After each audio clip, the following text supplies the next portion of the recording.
안녕하세요. 김호준입니다. 지난 10일 미국의 트럼프 대통령은 시진핑 중국 주석과의 정상회담 당시 시진핑이 한국은 사실상 중국의 일부라고 했다고 한 언론 인터뷰에서 밝혔습니다.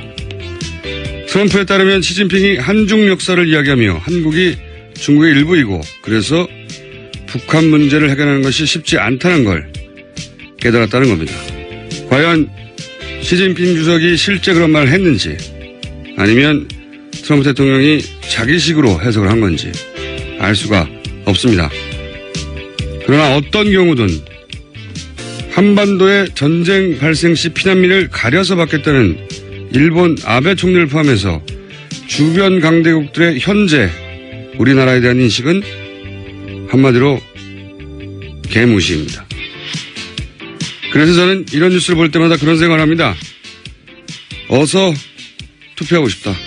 이런 주변국의 어처구니 없는 인식에 제대로 대응할 정부의 탄생을 학수고대합니다. 김어준 생각이었습니다.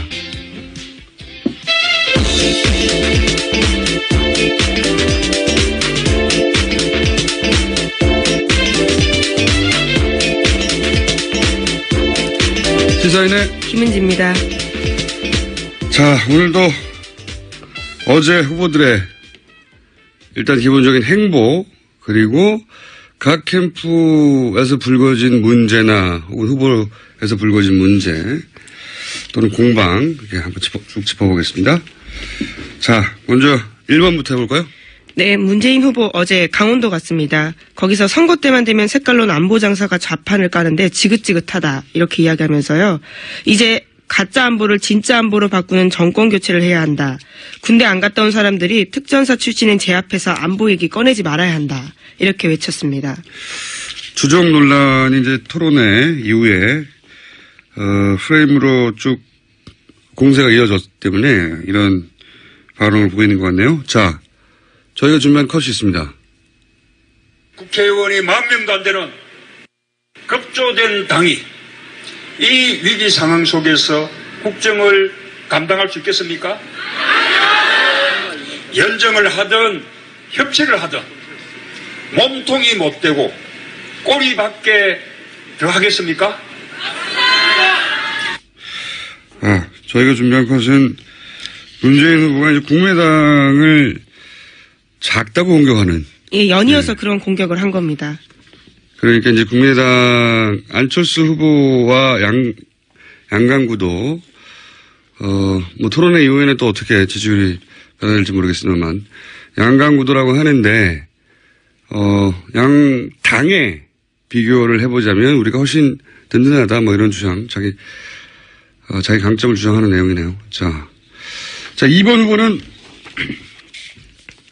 네, 홍준표 후보는요. 어제 한국의 3대 적폐 세력은 종북 세력, 민노총, 정교조다 이렇게 주장을 하면서 정치권에서 이 3대 세력 말하는 건 금기 사항이었지만 나는 이들과 붙어서 싸웠다 라면서 좌파 대항마 이미지 강조했습니다.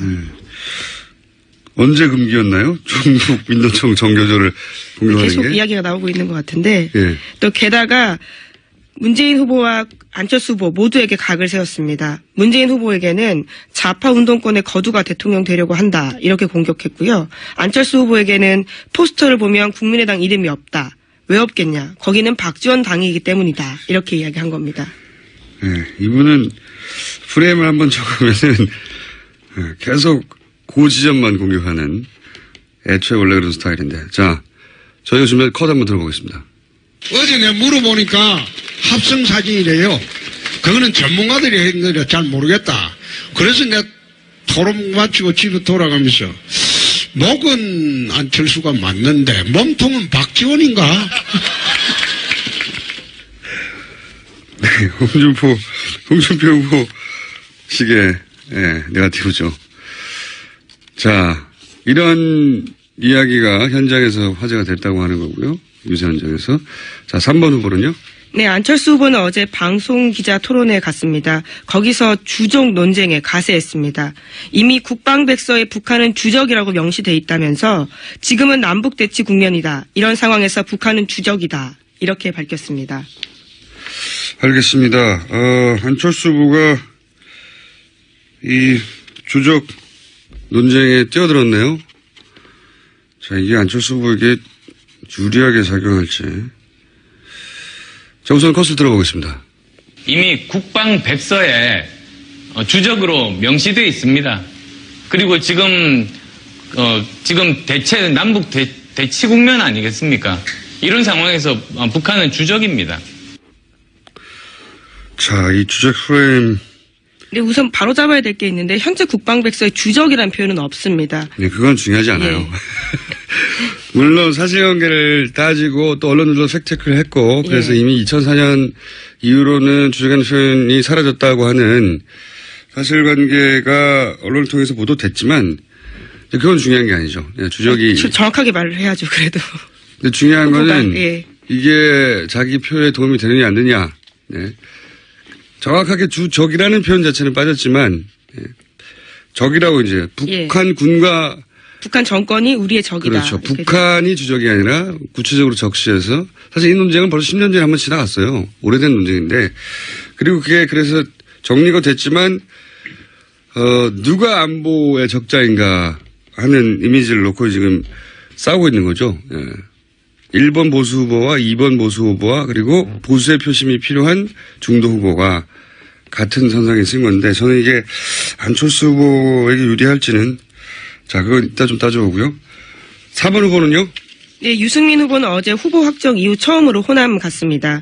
그래서 박근혜가 싫다고 문재인 찍는다라는 이야기도 있고 문재인이 싫어서 안철수 찍는다라는 이야기도 있지만 소중한 한 표를 누가 싫어서 찍어야 되겠냐라고 이야기하면서 인물 보고 유승민 찍어달라 이렇게 인물론을 강조했습니다. 자, 또 컷을 들어보겠습니다. 박근혜가 싫어서 문재인을 찍는다고 합니다. 문재인이 싫어서 안철수를 찍는다고 합니다. 여러분의 소중한 한 표 한 표가 누가 싫어서 찍어서야 되겠습니까? 여러분의 소중한 한 표를 유승민이 좋아서 찍어주시기 바랍니다. 예, 말은 맞는 말이죠, 이게. 말은 맞는데 이제 유권자들의 사표 심리를 넘어설 정도의 호소력이 있는지 본인이 이제 만들어내야 되는 것이고, 4번, 5번 후보는 비슷한 고민이 이제 각자 있는 거죠. 유사한 고민이. 자, 그 심상정 후보도, 유세를 했을 텐데, 어제 심상정 후보가 화제가 됐던 건 뭐죠? 네, 심 후보도 사표 심리에 관련된 이야기 했습니다. 될 사람 밀어주자며 대세에 휩쓸린 표가 바로 사표다. 그렇게 투표해서 지금까지 대한민국과 우리 삶이 얼마나 바뀌었냐면서 대한민국 개혁 열쇠 퀴지고 있는 자신에게 표를 달라. 이렇게 이야기했습니다. 유승민 후보하고 심상정 후보가 사실 본질적으로 보수 진보 양 유권자 진영으로부터 저 후보가 괜찮은데 저 후보에게 주는 표는 사표가 아닐까 하는 그런 사표 심리에서 이제 피해를 받고 있는 두 후보가 맞죠. 자, 컷을 들어보겠습니다. 될 사람 밀어주자에서 찍어준 홍준표 어떻게 됐습니까, 여러분? 될 사람 밀어주자에서 찍어준 박근혜 지금 어디가 있습니까, 여러분? 심상정은 대한민국의 개혁의 키를 쥐고 있습니다, 여러분. 심상정에게 주는 한 표 한 표는 대한민국을 바꾸는 표가 될 것입니다. 자, 똑같은 호소네요. 결국은 유승민 후보의 호소도 나를 찍어라. 그런 사표 심리, 사표 걱정하지 말고. 심상정 후보도 마찬가지고요. 어제 있었던 각 당이 이제 포인트를 둔 각 후보가 포인트 둔 유세 코멘트를 듣다가 국민의당에서 들고 나오는 이제 주적, 여기는 이제 안철수 후보뿐만 아니라 박지원 대표도 같이 가세를 했거든요. 네, 국민의당이 그렇죠. 전당적으로 그 프레임에 같이 뛰어들었다는 얘기인데 기존 국민의당에서는 이제 결코 쓰지 않았을 카드거든요. 논평을 좀 해보자면. 햇볕 정책은 김대중 정부가 가장 자랑스럽게 생각하는 유산이고 상징 같은 건데 김대중 정책을 개선한다는 당이 이제 주적 개념으로 문재인 후보를 공격한다는 건 호남 지지를 불안정하게 만드는 리스크를 감수하면서까지도 보수를 향한 승부수를 던질 상황이 됐다 이런 판단이 있는 건데 굉장히 위험한 승부수라고 저는 보입니다. 네, 박지원 대표 평상시 햇볕 정책 엄청 자랑합니다. 기자들한테도요. 자신의 방도 615호고 6.15를 늘 기념한다라고 이야기하는데 이렇게 주적 논란에 뛰어든 거죠. 이게 유리하면 뛰어들 수 있어요. 제가 이제 위험하다고 판단하는 것은 주적 프레임으로 문재인 후보를 공격해서 얻는 효과가 있을 수 있는데, 그 이득이 안철수 후보에게 오느냐 이거죠. 주적 논란이 불거져서 가장 큰 이득을 누군가 생각한다면 그건 홍준표 후보가 아니겠는가 싶거든요. 안철수 후보에게 올 성격의 유권자표가 아닌 것 같은데, 자, 그래서 이제 주적으로 전선에 한번 섰습니다. 예. 토론회 이후 어제의 상황은 주적으로 전선에 한번 섰고 그 전선에 국민의당도 합류했다. 그리고 각 캠프에서 불거진 혹은 후보로부터 불거진 구설수나 해프닝 한번 짚어보겠습니다. 1번은요? 네, 국민의당이 어제 한 문건 공개했습니다. 민주당 선대위에서 국민의당 안철수 후보를 소셜미디어 등을 통해서 네거티브하자 했다란 내용인데 대외비라고 표시되어 있고 안철수 검증 의혹을 지속적으로 제기하고 바닥 민심까지 설파되도록 주력하라 이렇게 나와 있습니다. 여기에 대해서 박지원 대표가 적폐 중에 적폐, 시발단 부활 아니냐 이렇게 공격했고요. 문재인 후보 쪽에서는 공식 문건 아니라면서 선대위와는 선을 그었습니다. 뭐 각자 할 바를 했네요. 예, 이런 문서가 나왔다면 공격을 하는 게 맞고요. 그리고 문재인 그 후보 측에서는 공식이 아니라고 대응하는 방법밖에 뭐가 있습니까? 실제 문서가 있는데. 근데 이제 이런 문서들은 사실 각 정당에 아주 많은데 이게 공개됐다는 게 문제죠. 예. 그런 갑철수라고 공격하라 한마디로. 네, 깨끗한 줄 알았는데 알고 보니 갑철수다. 이런 문구가 쓰여 있다고 합니다. 그렇게 공격 포인트를 문서로 정리했는데 그것을 국민의당이 입수했고, 그래서 이것이 사실상 적폐다. 적폐 맞죠? 그 자체로는. 근데 이 각 당의 전략은 대부분 이런 식으로 적혀서 만들어지긴 합니다만. 자, 이게 국민의당에서 1번을 향해서 1번이 이제 수세에 몰리는 해프닝이었고요. 이슈였고요. 2번 후보는 어떤 게 문제가 됐습니까?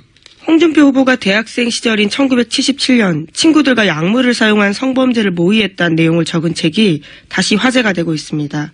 홍 후보가 지난 2005년에 발간한 자전적 에세이에 꿈꾸는 로맨티스트 한 대목인데 대지 흥분제 이야기가 나오고 있습니다. 여기에 대해서 홍준표 후보 쪽은 특별한 입장을 어제 밝히진 않았는데 다만 글 말미에 장난삼아 한 일이지만 그것이 얼마나 큰 잘못인지 검사가 된 이후에 비로소 알았다 이렇게 쓰여 있습니다. 12년 전에 어릴 때 이런 적이 있는데 나중에 반성했다 이런 내용이네요. 네, 전서전에. 이 사안으로 홍 후보가 이제 그 여성 표심을 계속 잃는 해프닝이 이어지는데 이 소위 난국은 어떻게 돌파할까요? 예, 네, 설거지는 어떻게 귀엽게 돌파했는데 자세히 읽어보면 좀 경악할 만한 내용입니다. 그러니까요. 본인은 그런 해프닝이 이제 과거에 있었는데 내가 그걸 잘못했다는 걸 깨달았다고 어린 시절 이야기를 한 건데 지금 이제 대권 후보가 됐으니까요.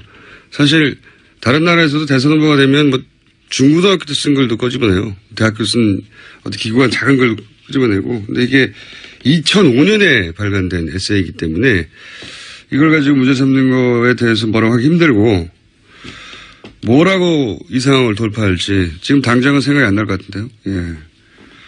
홍 후보의 지지율을 근본적으로 흔들 것 같지는 않지만 예, 토론회에서 굉장히 난감한 질문이 나오겠네요. 자, 다음은요. 네, 박범계 더불어민주당 의원이 어제 안철수 후보를 겨냥해서 안랩의 신주 인수권 부사채 발행은 삼성 SDS의 신주 인수권 부사채 발행과 구조가 유사한 저가 발행이 분명하다 이렇게 다시 한번 주장했습니다. BW 안랩 BW 사안을 다시 한번 더불어민주당에서는 안 후보를 향해서 문제 제기를 했네요. 핵심이 뭔가 이미 한번 나왔던 이야기인데. 네, 그렇죠. 그 선대위 쪽에서도요, 이미 2010년에 강용석 전 의원이 고발했고 위법성 없도 공소시효 지났다 이렇게 판단받았다라는 건데요. 박범계 의원 쪽에서는 그게 아니라고 주장하고 있습니다. 자신이 당시에 조사에 관여한 검찰 관계자에게 확인했는데 그에 따르면 공소시효가 만료됐기 때문에 판단하지 않은 것이지 위법성 여부는 조사하지 않았기 때문에 이 부분이 문제가 되고 있다라고 주장하고 있는 거죠.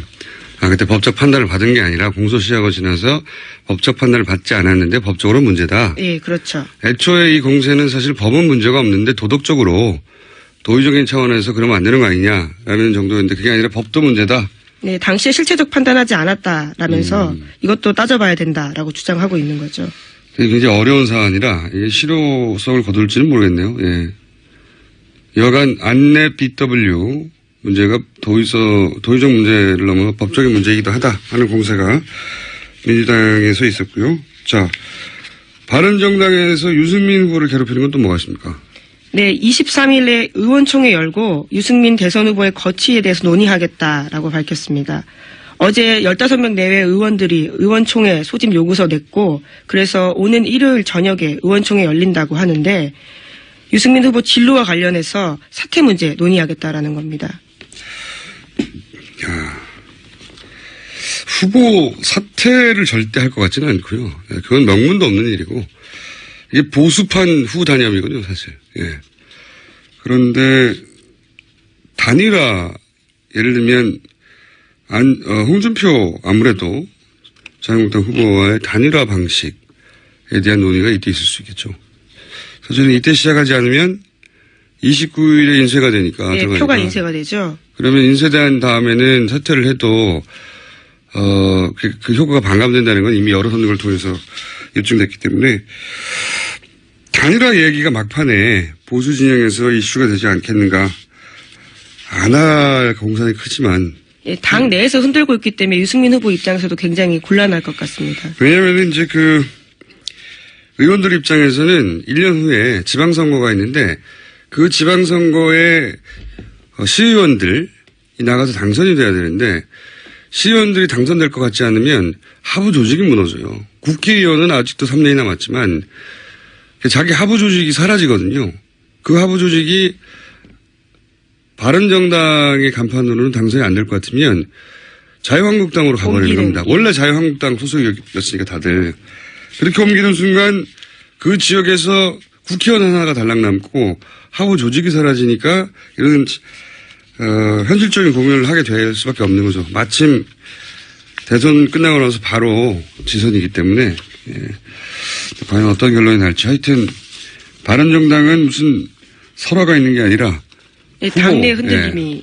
후보 자체에 대한 지금 지지율이 워낙 문제가 되다 보니까. 자, 어제 정의당도 토론 후에 후폭풍이 있었어요. 네. 네. 저기당사의 욕설 섞인 항의 전화가 거의 1000통 가까이 왔다고 합니다. 토론 도중에 심상정 후보가 문재인 후보를 향해서 집요한 다양한 비판을 했기 때문에 여기에 대한 비난성 항의글이 폭주했다라고 합니다. 사실 어제 저희 토론 끝난 직후 아침에도 잠깐 다뤘었죠. 이렇게 될 줄 몰랐지만, 예. 그게 이제 심 후보와 문 후보의 표가 겹치는데, 예. 뭐 그런 얘기 하면서 제가 정리를 했는데 사실 그 토론의 얘기를 잠깐 또 한번 추가적으로 해보자면 지지층 분석이 제대로 안 된 것 같다는 제가 얘기를 드렸잖아요. 유승민 후보가 보수 적자 이미지를 위해서 홍준표 후보를 자주 공격하죠. 예. 당신은 진짜 보수가 아니다. 내가 진짜 보수다라고. 근데 여론조사 지지층을 세밀하게 분석해보면 저도 해보는 걸 캠프가 안 해봤을 리가 없는데 홍준표 후보에게서 실망한 표가 유승민 후보에게로 가지 않아요, 거의. 표를 분석해보면. 그럴 것 같은데, 실제로 지지층 분석을 해보면. 그러니까 유승민 후보의 포지션은 본인을 어떻게 생각하는 것과 무관하게 지지층 차원에서는 홍준표 후보와 그다지 겹치지 않거든요. 그러니까 홍준표 후보를 공략해서 얻을 이득이 그렇게 크지 않다. 같은 방식으로 분석해보면 홍준표 후보는 문재인 후보로부터 가져갈 표가 거의 없어요. 표가 겹치는 게 거의 없습니다. 그렇지만 홍준표 후보는 보수 후보로서 강인함을 증명할 필요가 있으니 공격할 수 있죠. 표를 얻기 위해서가 아니라. 반대로 문 후보도 홍 후보로부터 가져갈 표가 거의 없는데, 하지만 그런 이유로 마찬가지로 제대로 된 보수가 저쪽이 아니니까 이번엔 정권 교체가 돼야 된다를 어필하기 위해서 이제 공격할 수 있는데, 여기서 이제 애매모호한 것이 이제 안 후보. 안 후보는 문 후보와 홍준표 후보 양쪽으로부터 표를 뺏어야 돼요. 근데 실제 토론회에서는 홍준표 후보하고 세우는 대립각이 약합니다. 심 후보가 또 그런 딜레마가 있죠. 예. 표심이 겹치는데 정권 교체가 시급해서 이제 문재인 후보한테 가 있지만 심상정 후보에 대해서 부처의식이 있는 그런 진보 성향의 표심을 공략하는 게 뭐가 올바른 전략이냐. 그런 관점에서 보자면 정권 교체는 이미 됐다. 사실 심상정 후보가 계속 그 얘기를 하는 이유도 그거죠. 정권 교체는 됐으니까 불안해하지 말고 이제 나에게 표를 달라. 그건데 이게 역설적으로 문재인 후보를 공략함으로 해서 거꾸로 본인이 정권 교체를 안심하지 못하게 만드는, 불안하게 만드는 역할을 하고 있다. 그러니까 본인의 캐치프레이즈와 본인의 그 토론의 전략이 사맞지 아니한 상태예요, 지금. 뭐 그럼에도 불구하고 욕설 섞인 전화나 문자 이런 것들을 문재인 후보도 지적했지만 폭력이 될 수 있기 때문에 지양하는 게 맞긴 맞습니다. 유권자를 말릴 수는 없는 거예요. 유권자를 일부러 누군가가 추동한 게 아니기 때문에 전략적인 실수가 있었다, 판단 미스가 있었다고 이제 생각이 드는 거죠. 그러니까 지지층이 환호하게 만들어야 되는데 이런 거죠. 홍준표, 유승민, 안철수까지 문재인을 공격하는데 심상정은 너무하죠. 이런 정사적 반응이거든요. 여기에 대해서 정의당 쪽에서는 심상정은 문재인 당선을 돕기 위해서 나온 게 아니다. 당연하죠. 1위 후보는 당연히 엄정하게 검증돼야 한다라고 이제 논리적인 대응을 한 거예요. 정서적 반응인데 논리적인 대응을 서로 다른 언어를 구사했어요. 이번에도. 사맞디 아니하죠. 뭐 근데 정의당 입장에서는 또 정서적으로 어떻게 대응하기가 쉽지 않은 상황일 것 같고요. 이거는 결국 다음 토론에서 심상정 후보가 문 후보를 제외한, 그렇다고 이제 와서 문 후보를 물렁물렁하게 상대하는 것도 말이 안 되잖아요. 그리고 1위 후보에 대한 비판은 사실 모든 후보들이 하는 게 맞습니다. 당연한데 다른 보수 후보를 어떻게 상대하느냐를 통해서 해결할 문제라고 봅니다. 예, 심상정 후보가 그렇다고 문재인 후보만 봐준다니까 그건 또 말이 안 되잖아요. 이건 이제 심상정 후보가 풀어야 할 어려운 방정식이죠. 예, 어려운 방정식인데 어쨌든 정서적 반응에 대해서 논리적으로 대응했는데 다른 언어를 구사했기 때문에 해결이 안 되는 사맞지 아니하는 상황이 다음 토론회까지는 이어질 것 같다. 네, 다음 토론회는 23일에 있습니다. 여기까지 하겠습니다. 시사인의 김은지였습니다. 감사합니다.